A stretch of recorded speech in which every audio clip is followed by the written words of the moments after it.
queria falar de algo que não evoluiu para melhor não, Débora. Uma decisão tomada pelo Supremo Tribunal Federal em plenário virtual e que é polêmica. Com um detalhe curioso, né? Os juízes defendem tanto a TV Justiça, falam que é tão bacana ter a TV Justiça porque dá transparência às decisões, pois depois que inventaram o plenário virtual, foi-se, esquece transparência. Eu sou contra a TV Justiça, acho que não devia existir TV Justiça, porque não tem nada de democrático no processo judicial. É para ser justo, não tem que ser democrático, é para ser justo. Está lá a Constituição, estão lá as leis, as normas, os códigos, é seguir aquilo. Tem nada que... mas vocês acompanham o debate. A Suprema Corte americana faz os debates, ninguém acompanha, ninguém acusa a Suprema Corte americana de não ser justa. Mas tomaram uma decisão em plenário virtual, portanto, sem que ninguém acompanhasse, decidindo o seguinte. Existem várias regrinhas para um juiz se declarar impedido, ou seja, o juiz não vai poder fazer parte do julgamento, não vai poder. E por que ele não vai poder? Por uma série de motivos. Por exemplo, ele prestou depoimento num processo, não pode fazer parte daquele processo. Ele foi perito naquele processo, numa outra profissão que ele tinha antes, também não vai poder fazer parte. Ele atuou, mas como membro do Ministério Público antes de virar magistrado, não pode também fazer parte. Ele tem um parente que é parte da ação. Obviamente, ele não pode fazer parte. Ele tem que dizer, olha, eu não posso, eu sou suspeito. Eu me declaro suspeito, porque ninguém vai confiar na qualidade da minha decisão, porque é por uma dessas causas. Mas tem outras causas. Eu, como juiz, sou sócio de uma entidade, eu dou aula numa universidade que tem uma causa na justiça, também não posso ser. Mas a causa mais comum é a que envolve parentes. Então, eu tenho um parente que é sócio de um escritório de advocacia que está envolvido naquela causa. Não pode. De jeito nenhum, não pode.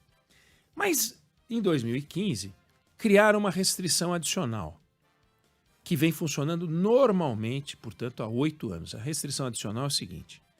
Alguém entra com uma ação na justiça, usando um escritório de advocacia qualquer, não importa qual seja. Mas essa pessoa ou essa empresa que entrou na justiça mantém contrato com outro escritório de advocacia que não participa da causa, mas que neste escritório tem um parente do juiz. Pois o juiz tem que se declarar impedido, ainda que o escritório envolvido não seja o escritório do seu parente, mas o cliente que entrou com a causa, aquele que tem a ação, que está interessado naquela causa, tem um contrato com o parente. Então, indiretamente, o parente é beneficiário das conquistas daquele cliente. Se aquele cliente vai bem, o parente tende a ter vantagens. Então, escritório A, escritório B é o escritório A, o patrocinador da causa, e o cliente tem um contrato com o escritório B, do qual é sócio um parente. Ainda que não seja o escritório do parente, ele não pode, o juiz, agir naquela causa. Ele não pode decidir naquela causa. E por trás disso, o princípio da moralidade. Por trás disso, a ideia de que você vai passar para a sociedade um bom princípio, né? Um bom princípio. E os ministros do Supremo Tribunal Federal formaram maioria para derrubar isso. Não é para derrubar o direito do juiz decidir em casos em que o escritório tem um sócio parente. Isso não, isso continua igual. Mas este caso que eu contei, que parece distante. O cliente que tem um contrato com o escritório, onde há um parente, mas que contrata outro escritório para entrar com uma causa. Não pode decidir. Agora pode. Formou maioria, 6-4. Claro, ainda faltam alguns passos para que isso passe a vigorar, mas essa decisão, ela provoca uma discussão de fundo. Uma discussão de fundo. Por trás, duas questões. Primeiro, a restrição era boa ou ruim? Ela era boa. Por que ela era boa? Porque ela agia no sentido de passar para a sociedade a ideia de que o juiz era mais isento do que passará agora a ser. Não que o juiz vai ser menos isento, mas a percepção de isenção fica menor. Porque até então você criava uma restrição tão grande, tão mais ampla, que as pessoas podiam até discutir. dá para burlar, tudo dá para burlar, mas pelo menos a ideia é de que se tomava uma decisão, que se tinha uma decisão moralizadora, que não existia antes de 2015. Criaram um grupo de trabalho, do qual ele, inclusive participava o ministro Luiz Fux, e adotaram essa regra adicional. Essa regra adicional vigorou por 8 anos. Nenhum juiz sofreu, não foi ruim para ninguém, mas de repente a Associação dos Magistrados do Brasil entrou com uma ação de inconstitucionalidade no Supremo Tribunal Federal e o Supremo falou, quer saber? É inconstitucional.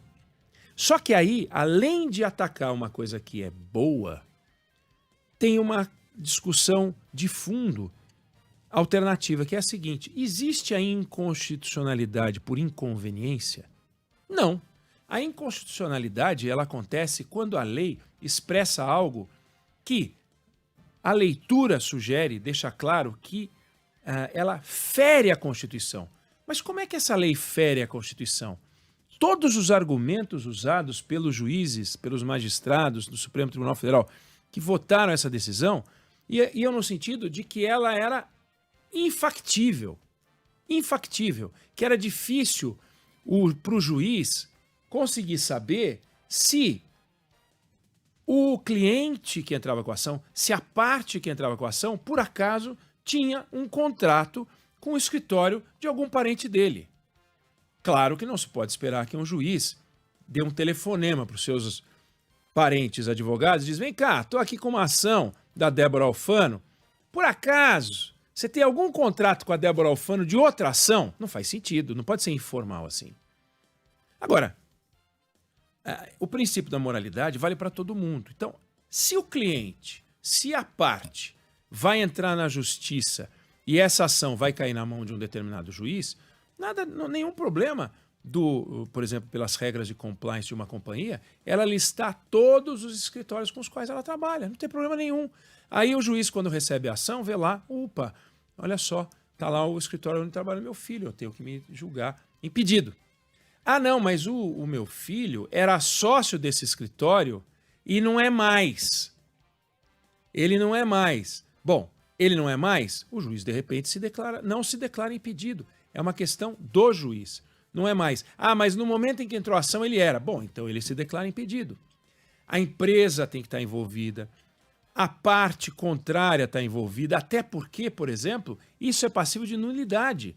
Se você tem uma decisão tomada por um juiz e esse juiz deveria ter se declarado suspeito por ter envolvimento de alguma forma, a outra parte, ou mesmo o Ministério Público, ou a Defensoria Pública, ou seja lá quem for, pode esperar o julgamento para depois pedir a nulidade do processo. Então, é uma decisão que o Supremo tomou e que é complicado. Quando é que você sabe que a justiça de um país começa a ter problemas, né? Começa a ter problemas quando ela fica, por exemplo, atravancada. Ela tem muitos problemas quando ela está atravancada. E se você pegar os números de agora, você tem 577 mil processos tramitando. Fechou o ano de 2022 no Superior Tribunal de Justiça, 577 mil decisões. 1.600 decisões por juiz, por magistrado, por ministro do Superior Tribunal de Justiça. Dá para fazer direito com 1.600 processos por juiz? Claro que não dá. Então, esse é um indicador de que a justiça não está funcionando direito quando você tem um monte de processos. Qual é o resultado disso? Uma ação simples, um despejo, uma coisa bem banal, pode levar 6 anos, 7 anos. E um processo mais complicado pode levar 30 ou mais anos. É razoável um processo levar 30 anos? Não, não é razoável. Então você não tem a entrega do bom direito. Não tendo a entrega do bom direito, o sistema de justiça tem que se questionar. Outro indicador de que a justiça, o sistema de justiça não funciona bem, é quando você vê os juízes, os magistrados, agindo não em favor da sociedade, mas por conveniência.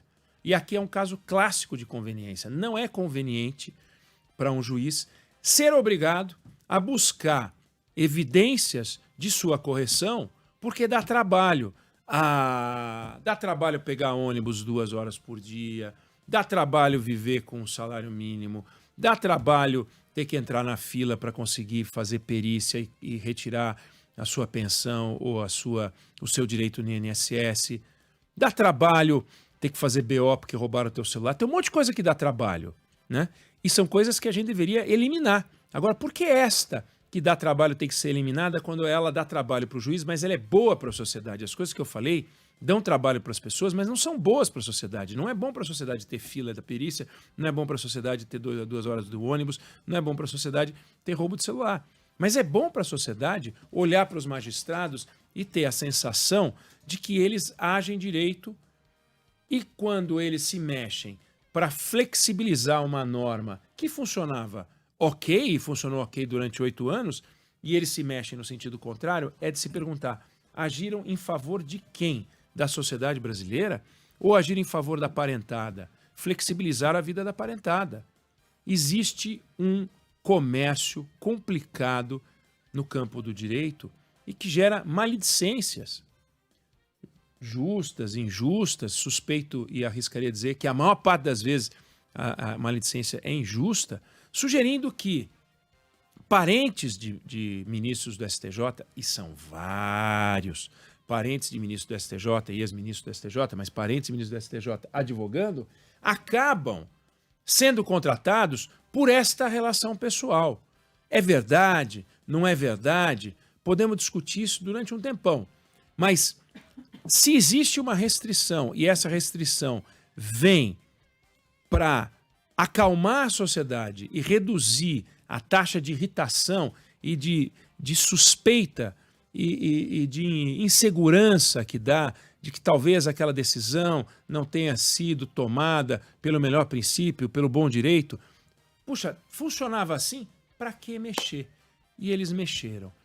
Eles mexeram. Então, seja porque atacaram algo que era bem-vindo, foi uma decisão de boa qualidade, que deveria ser mantida por um princípio de qualidade, pelo princípio da moralidade, pelo reforço do princípio da moralidade, que está expresso em todas as constituições do Brasil. O princípio da moralidade é algo que a gente tem que bater bumbo o tempo inteiro, é que nem o devido processo legal. É fundamental a manutenção do princípio da moralidade. Então, era uma boa medida, ela era válida nesse sentido. E, infelizmente, ela foi derrubada por algo que talvez seja tão perverso quanto, que é a inconstitucionalidade por inconveniência. Posto que não é bom para nós, magistrados do Brasil, perder tempo com esse tipo de bobagem, leia-se transparência, leia-se acalmar a sociedade, vamos derrubar, a gente ajuda a parentada, porque flexibiliza, porque até então os parentes, as partes, se elas tivessem um escritório de advogado com parente, não poderiam entrar, o juiz tinha que se declarar suspeito. Era uma limitação, sim. Qual é o problema dessa limitação? Eles não querem. E porque eles não querem, a gente não tem. Não sei se você concorda ou discorda, mas essa é a opinião que eu tenho sobre o assunto.